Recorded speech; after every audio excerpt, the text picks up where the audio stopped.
Start chickanes, kung ano pa. Sige, Pagkaroon. nag-consider na lang siguro. Yeah, so, yeah, good afternoon, attorney. Good afternoon po. You were asking me nga kanina, earlier, no? So, yung sabi ko, what will be our agenda, our main topic this afternoon, and she mentioned nga na when you passed the bar last year, tama ba? Yeah, last year. Last Ay, year. bago lang. Oo, bago lang. Bago lang si Antonio. Sana kasabay ko sana siya.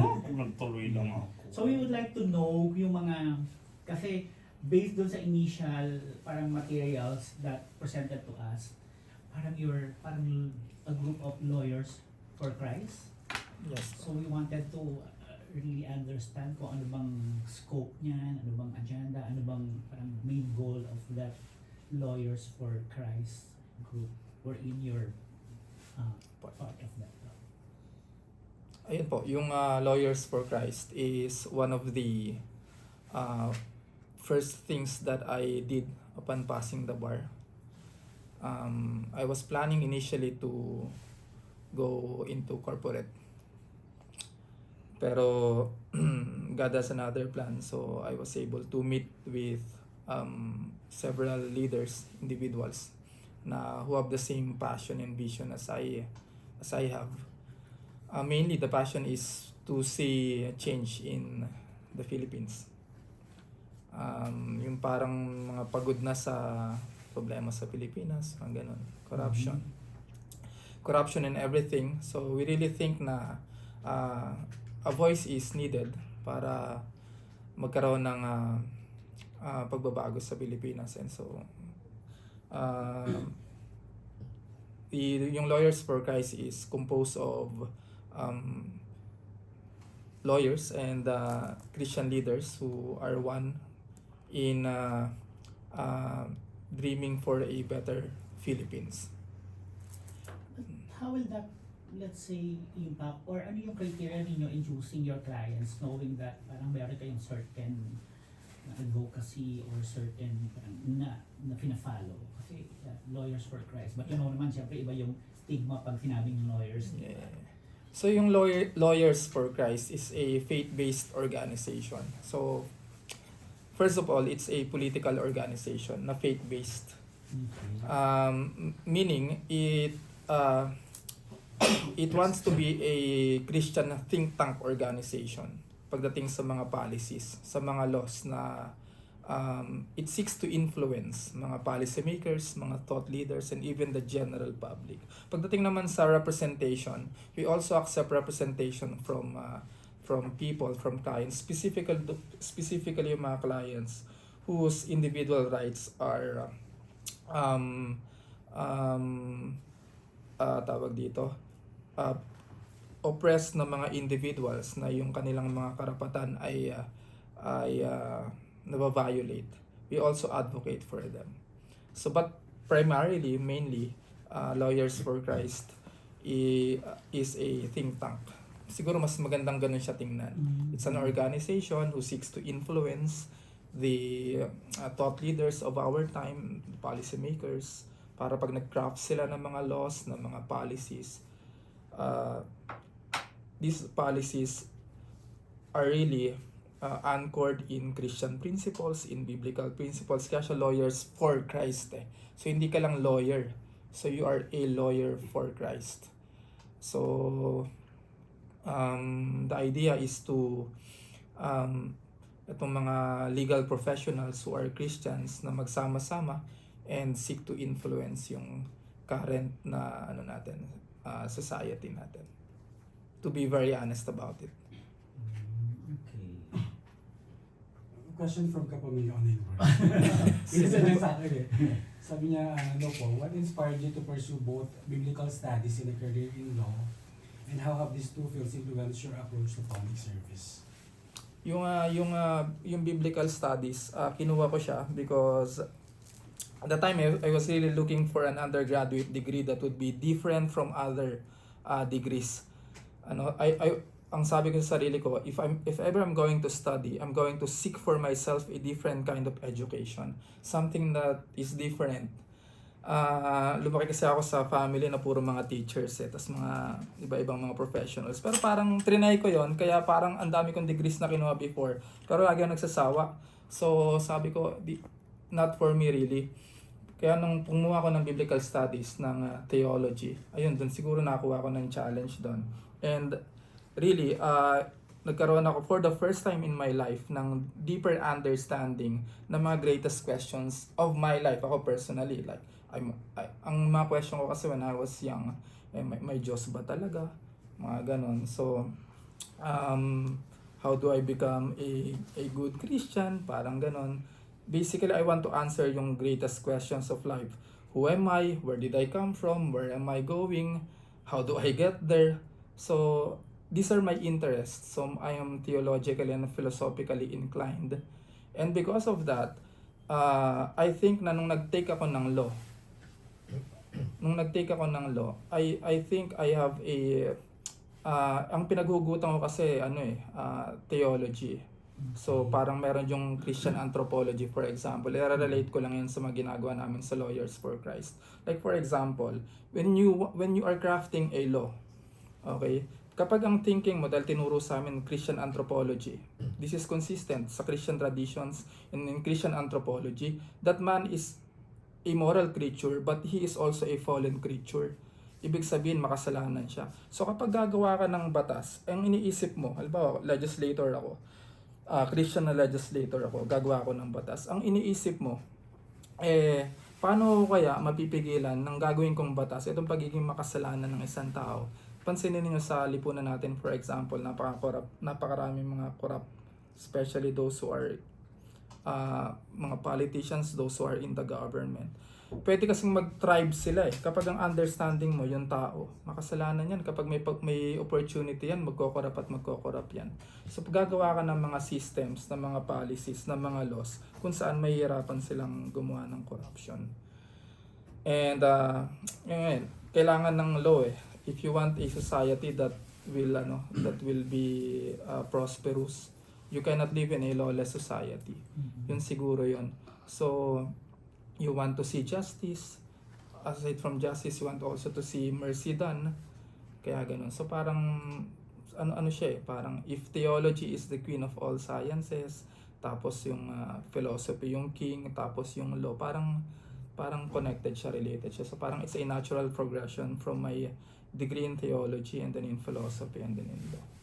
Parang ganun. Tapos parang ina-apply mo lang siya ngayon lahat, pinagsasama-sama mo siya para naman sa pag-craft ng mga policies and mga laws. Attorney, pero di ba sabi mo, parang based on what I've heard, it's more, parang you're geared towards policy making or creating new laws, but considering the role of your organization, may ganun na ba kayong influence? Yeah, we are getting there. So right now we are building the foundations, the framework of the organization, yung mga core values, yung mga principles. Meaning, if you really want to see change in the society or in the Philippines, what are those changes? Ano yung mga foundations nun? What are those principles that you really think? What are those big ideas basically? Parang gano'n. So parang are you in partnership with some legislators already or anyone in the government para maka-push through with those changes? Yeah, so we are yung Lawyers for Christ is in talks with several organizations. Meron din kaming mga, in fact we have fielded a candidate na sinuportahan namin. Yung recent election. Sa recent election. Unfortunately, sa party list ito. So unfortunately, the party list did not win this election. But we are in talks with several leaders, thought leaders, and policy makers. And that is the goal really.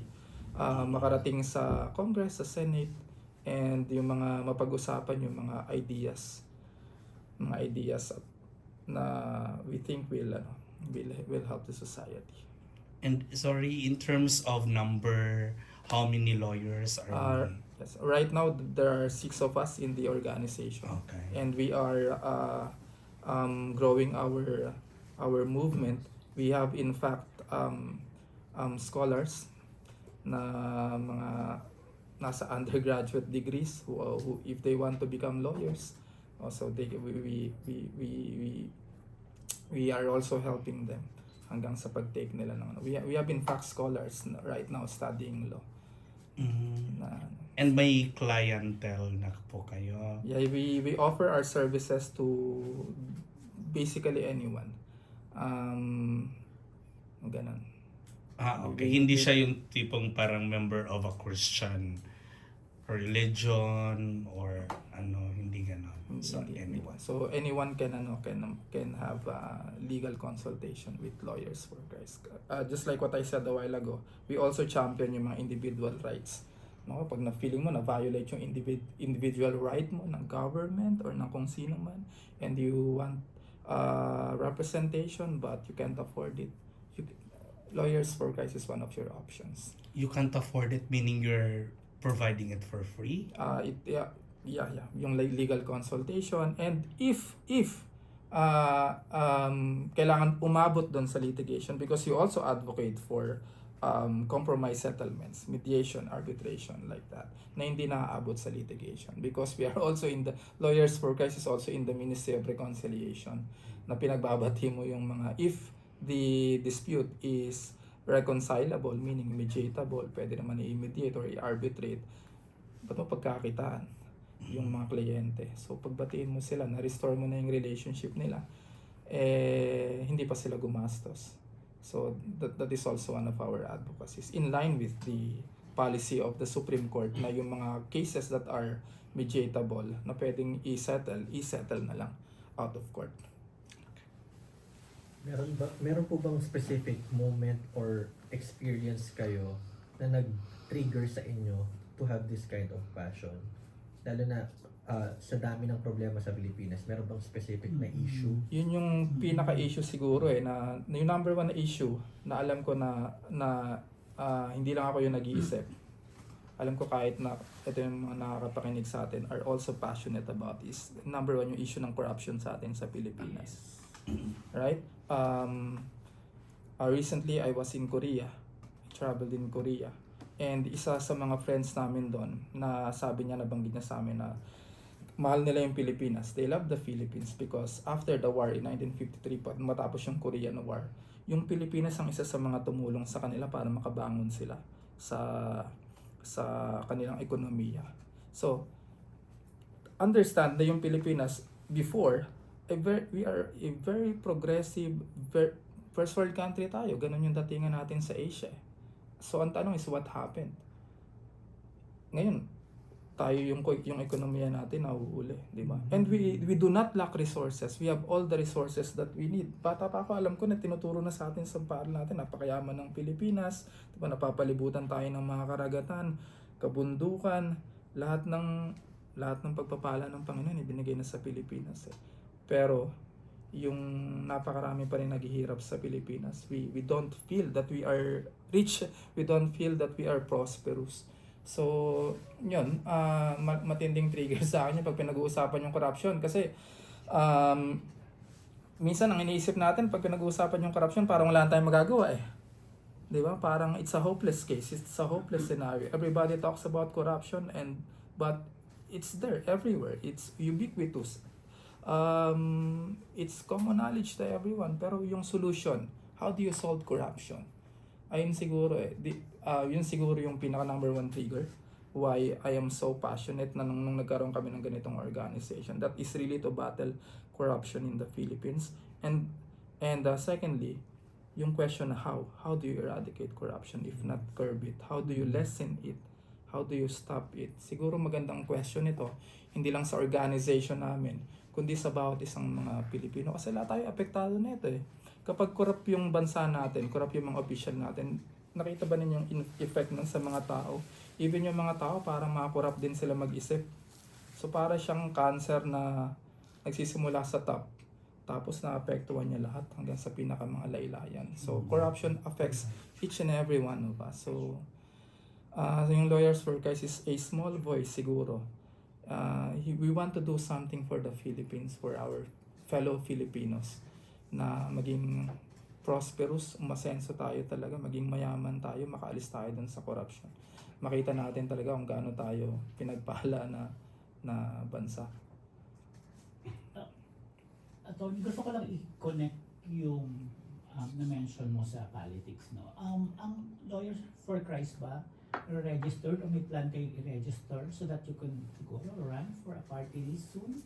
Someday? May ganun bang, meron ba kayong tinitingnan na parang in the future para mas ma-widen, mas malaki yung maging coverage nyo kung ano yung gusto nyo magawa para sa mahirap, para sa country, mag-run kayo for a seat in the government? Ako po wala akong personaling plan to be a politician, but I seek to influence politicians. I have friends who are politicians. Okay, I even have relatives who are politicians, mayor, mga member ng sanggunian. I seek to influence them. But yeah, going back to the question, yung Lawyers for Christ po is SEC-registered. So it has its own juridical personality. So yeah, we hope to see Lawyers for Christ sa mga, for example, makarating sa mga Supreme Court pag mayroong mga cases, mga constitutional issues, mag-argue before the Supreme Court kapag mayroong mga batas na ipinasa na unconstitutional or violative ng mga karapatang pantao. Andiyan yung Lawyers for Christ seeks to be a guardian of Paano nyo ikaw correct yung parang mindset ng mga tao na parang ang batas para lang sa mayaman, para lang sa may pera, para lang sa pwedeng maka-afford ng mga lawyers? Paano yung mga mahihirap? Anong specific na plans o specific na parang gusto nyong maintindihan ng mga tao na yung batas talaga yung law para sa lahat naman yan, kayo as a group? That's a very very good question. Kasi ako bilang lawyer, napansin ko rin yan sa practice ko ngayon na kapag wala kang pera, pag mahirap ka, parang talo ka na agad talaga. Hindi mo kakayanin talaga yung yung sa litigation pa lang. Yes, you can go sa PAW. Pwede kang lumapit sa PAW. Pero sa dami ng kasong hinahawakan ng mga kaibigan natin sa PAW, ng ating mga PAW lawyers, it's very hard for them to provide yung best na representation. So, maabot minsan ng 100 cases ang hinahawakan ng isang PAW lawyer. So, can you just imagine if you have a case, tapos kailangan matutukan yung kaso mo na. So, unless you have a friend who is a lawyer or a relative who is a lawyer, mahirapan ka talaga. And ideally, really, even if you're a king or you're a pauper, pantay lang kayo pagdating sa batas So that's the ideal. So siguro since maganda yun na policy na ganun talaga, that is the ideal. Okay, justice is there's a law and there's no one above the law. So siguro yung tinatanong po ninyo paano yan magiging reality sa buhay ng lahat ng Filipino. Na ako, I feel protected by the law. I'm so happy that we have a law that rules over us, na kahit presidente ka ng Pilipinas o senador ka, pantay-pantay lang tayo pag umarap tayo sa batas. In fact, yung Lady Justice ay nakapiring Tapos hawak-hawak niya yung scales of justice. Nakapiring siya doon, so hindi niya nakikita kung yung kaharap niya ba ay congressman o mahirap lang. At wini-weigh niya lang talaga yung merits ng case. So, as we battle corruption, yan, malilesen yan sa tingin ko. Kasi yung pera, I hate to say this, pero isa sa pinakamaliit na budget ng gobyerno natin ay yung ating judiciary. So that is really the answer to that question. Kung bakit parang hindi natin ramdam yung hustisya minsan sa Pilipinas. Bakit may makanta na ang hustisya ay para lang sa mayaman. Sapagkat ang budget ng gobyerno natin, okay, sa overall budget natin, napakakonti lang. You can research this. You can fact check this. Napakababa lang ng budget ng gobyerno natin para sa ating judiciary. That our judiciary needs to find ways para lang maponduan yung kanyang mga pangangailangan. So even if our judiciary, ang pinakamahina natin na branch ng government, we have 3 branches, executive, legislative, and judiciary, ang pinakamaliit na budget dyan ay yung judiciary. napakalaki pa naman ang ginagampanan ng judiciary natin. And that is to what? Give justice to everyone. So doon pa lang siguro maganda nating tingnan yun, yung policy natin. Bakit ganun? Ang laki-laki ng budget na binibigay natin. For example, ang pinakamalaking budget natin ay sa DepEd. Ngayon na, which is what? Very problematic ngayon dahil sa issue ng corruption, correct? Pero yung judiciary natin, ito lang yung budget, kakapiranggot lang. I think, to give you an idea, it's not more than 3%. So you have 100% ng budget, not more than 3% ng budget na yun napupunta sa judiciary. And that is one of our 3 branches of the government. Napakababa lang ang nakukuha ang budget. So dahil mababa yung budget nila, mahirap mag-dispense ng justice, but they're doing everything in their power. Yan ang pinaka-least corrupt na branch ng government natin, yung judiciary. May corruption pa din, pero that's the least corrupt. And unfortunately, yung budget ng gobyerno natin ay mas naka-align sa ibang mga proyekto at hindi dito. To answer that question. Willing kayo, willing kayo, attorney, na if let's say may client kayo, controversial, willing to pay, capable to pay, pero not go against your belief and your advocacy, willing kayong i-declare yung client nila? The general rule is that every person deserves the best representation that they can have. So, lahat ng tao, kahit na siguro akusado, meron pa rin karapatan. Pero if that would, ako personally, this is, I may probably not represent the lawyers in our organization. Pero ako, kapag guilty ka sa ginawa mong kasi iniisip ko rin yan before Kapag guilty ka sa ginawa mo, kailangan mong pagbayaran yun. So I will do everything in my power. Everything that I know, that I've learned, gagamitin ko siguro para mapababa yung sentensya mo. Pero because you committed a crime, for example, and you are liable for it, then you must be responsible enough to face the consequences of your actions. You will not get sabihin ko to sa mga nakakilala siguro sa akin, anong balak niyong gumawa ng krimen, you will not get a free pass just because I'm your friend or I'm a relative o lawyer.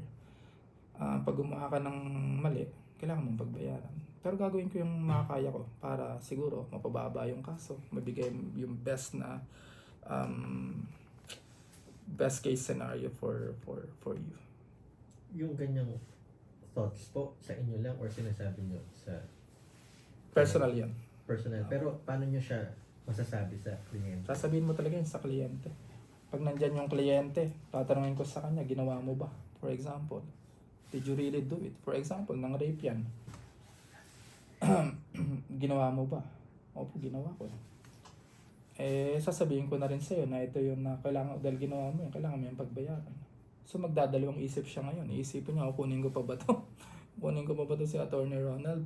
Mukhang tagilid ako dito. So in that way, I still offered my services to him, but it's up to him na kung kukunin niya pa yung services ko, knowing that ako, hindi ko papangako sa'yo na okay lang yan, malulusutan mo pa yan. I'm not gonna say that because I'm for justice. I'm for justice and not just winning. And I'm not after the money of the person. For justice.